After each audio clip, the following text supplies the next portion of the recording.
मैं पुनः पुखरमजरी मैम वाफम खरतंग जगे जिरी news network electronic and print media news agency अदुगी ऐसे एडिटर लेजबनी थासीगी एप्रिल तांग अमदा अपुनबा मैती तेंगोलना याम्बा मिंगन पजरबदा थोक्सोम मणिकुमार बोरोखालदगी माको अपुनबा मैती तेंगोलगी सन्ना कांगलोन फुगाई हाइबगी मतम खरा सस्पेंड तौरे हाइबा फुटेज अमखक अपुनबा मैती तेंगोलगी माइकेदगी अहाक हाइबदी कसा डायरीगी सोशल मीडिया दा थागतपियो हाइरपदगी अइना थागसकी हारिबा सस्पेंड तौरे हारिबा फुटेज अदुगी मतंगदा अपुनबा मैती तेंगोल अमदी याम्बा थोक्सोम मणिकुमार अनिगी मरक्ता मिसअंडरस्टैंडिंग अमा लेनाबदगिनी हाइना अरंग नहानदु अपुनबा मैती तेंगोल अमदी थोक्सोम मणिकुमार याम्बा पुन्ना फमिनादना भाव तामिनखरे वखल तामिनखिबा सिगिदमक्ता हराउबा नुंगाइबा फोंदोक्चरी अइगी माइकेदगिसु हाइबदी कसा डायरी के माइकेदगिसु हारिबा पोस्ट अदुना मरम ओइरगा याम्बा थोक्सोम मणिकुमारना कसा डायरीबु तनाउबु लाना लौबीगनु हाइना हाइजरी अखोइना मीडिया की प्लेटफॉर्म अमा ओइरुबनिना अमना हाइरबसु तुम थागतोरिबनी अमना हाइरसु थागतोरिबनी असिगिदमक्ता ननाउ कसा डायरी की एड नमो ओइजरिबा अइगोंदा यामना लाना लौबीगनु हाइना अइना याम्बा यमफमदा हाइजरी याम्बसु दुम लेबाकिने थोक्सरिबनी अइना इसानासु खंजै याम्बगी वखलोन मितेगिदमक्ता चोंथोक पिरक्पा याम्बनी हाइबसी अइनासु खंजै इखमसेन सुमाइना अमगा अमगा असोई अंगाम अमा खजि खराब जाउनबसे इखमसेन ngatok ngasim tongminabagi wakhalon phaubirakpa yamba thoksom mणिकुमार busu aina haningai tan thagasari punamak leibaki naina thobirakpani luk punamaksu aduna jamna munna wakhan tongnaraga ikhomsen amana amagi ngamina saminasi hai wafum thamjari loinana aroibada yamna luba wafum ama ai mayam haijage aikhoisi social media da leiba aikoi reporter amoina leibasi aikoi gi sum mathakta aikhoina thagaliba posting asi kadai phau sumge lange haibasigi nainaribani makoina reporter मैमना press media मैमना अखोन थागलिबसे यादे नंग तौदे लाली हाइबा तारगदी अखोइसु मथक्ता अखोइगी मथक अइगी इथक्ता हाइबदी चैनल नतगा पेज अदुगी मथक्ता दंदी पिनबा मैम अमा लई अइगी थक्ता लैरिबा मीडिया सिंसिनासु अइगोंदा अरानबा अमा तौबा मतमदा मखोइगी माइ चोपियब मीडिया फैमिली की ममाइ चोपियब अदुना अखोइना थागचरिबसी यामना मुन्ना खल्लगा थागपा जाई जादे हाइबदुनि थागचरिसे मीडिया अमा ओइना मीडिया प्लेटफॉर्म अमा ओइना अमना सिमा थांगापियो थांगातोइनी अमना सिमा थांगापियो थांगातोइनी अदुगा सिगी मतंगदा लाना संदोकपिखिबा हाइबदी करिंबा पोस्ट अमा थागतपदा अतोपा मियोय जानिंगदबा कांगबु अमना अदुगुंबा पोस्ट तो थागलिबा करिगिनो मदु लाली हाइबगी वाफम अमकक ममांगदसु तौखि असिगुंबसी अखोइसु यामना नुंगाइजदे कइनेदि पब्लिक मयामगा अखोइ मीडियागसि पुन्ना मतम पुरुंगदा चमिनरिबनी अदुबु खंगबम अमदि थोइ अइना तौरिबसी कदाइबौ याबगा यादबगे हाइबदो अखोइदी मीडिया अमा ओइना नो फ्रेंड नो इनिमीनी कनागसु मिसंग चंगबा जादे कनागसु मरुप ओइबसु जादे असि खंबी खंजरगा अखोइ चचै अदो पब्लिक मयाम सिनाउ लुक मयामसु मसि खंबिउ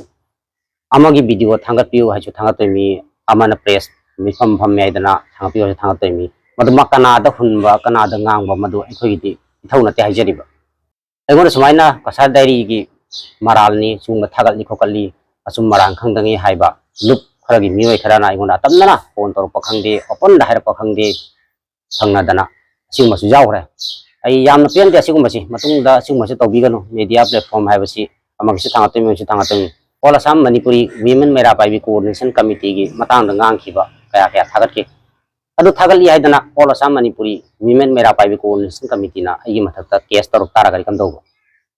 अदुई सुमाइना अमगी थागले अमना केस तौरए अमना थागले अमना नुआइतेना केस एफआईआर तौबगुम अदुम तौना तारगदी अखोइ कमाइ तौदुरिगे बदुइदि अमना वारौनबदो अमा अखोइ मसेन वारौनबा अमगा मगा वारौनबा मदु कोना समथौनबा मदुना तोंगान वाफम मन मीडिया प्लेटफॉर्म ददि मसिगी मरानसे लेजेदे हाइजरिबा मसिंग दंग मयामदा खंगिना सि याइदना अइ मयामदा हाइजरी ताकि तंबि बंगम्बा ओजालाई गुरु पाइकिबि मफमदा मीडिया पर्सन दा मीडिया की प्लेटफॉर्म दा लान उबिगनु अखोइदी अमना थागलसु थागतोइमी मन थागलसु थागतोरिबनी ममांगदसु चीफ मिनिस्टर लाखिबगी मतंगदा वीडियो अमा थागतपिउ हाइदना थागतलुबनी अदो मदुसु अइगोंदा लान हेक्ता उबिखि लान संदोक्तना WhatsApp ग्रुप तका अतमना फोन का तौरकना कसा डायरी थपचनगदबनी कायना असि जाम तौहनजनिंगदे तसेंगना ओपन फोरम दा ओपन प्लेटफॉर्म दा मयाम फमिना तारगदी मीडिया की मीडिया है करीनो है सोना खंगनी मीडिया की रोल से कदाई फो लेबगे कदाई करम पल फो लेगे है खंगनी कोई पंक्तौ तब जादे मैम पुनः चमीनगदने अखोसी असुम मरान से अखोसु मुन्न खंदरगा कदाई फौदा अखोई पाव फोंग जाए कदाई फौदा अखोई मी अमना थारप वीडियो से कदाई फौ थांगप जाए से अखोसु खल्लीबनी खंगीबनी हेक्ता मीडिया प्लेटफॉर्म पेज नत्रगा चैनल अमदा हेक्ता ममिंग पल्लगा कसादाई न दु तौरे नत्रगा अतोप पेज न थागलमगसु अदुम दु तौरे आइना हाबाफम से हेक्ता तौबिगनु हाइदना अन मुन्न खंथबिउ हाइदना ए लेबाक मियामदा मसिमसु अपील थमजरी अइना अइंगोंदा थारइबा पोसे मणिपुर की Tom TV IS TV Impact TV अयामना लोइन जावी अइना मुन्न खल्लगसु मणिपुर जौहनदबा वीडियोसु मयाम जाउकी अदो अइ तोमता इरनाई ताहौबगी मओंगदा अइना लाले हाइबे मओंगदा अदमाइना चटखिबा मयामसु जाउरे अदो अइना करिगुंबा Tom IS TV Impact TV Manipur लेरिबा चैनल मयाम से अइगसु लिंक लेनजै मसे जिरिबाम थ्रुदगी था चखिगदबनी अइना थारगा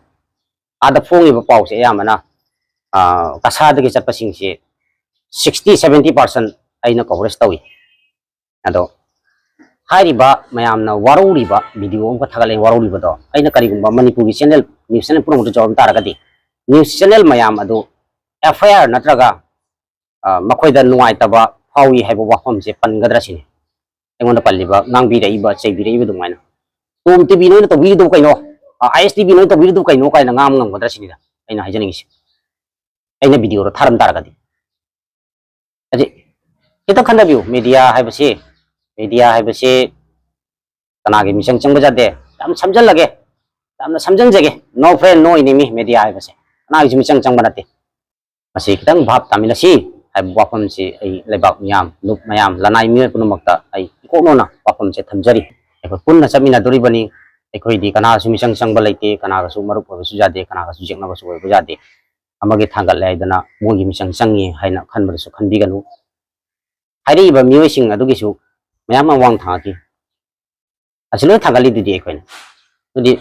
थागल मोइन तौरने करी अखोईसे मरम इचा चादना चुम्हे चुंगई काव मौं लातारे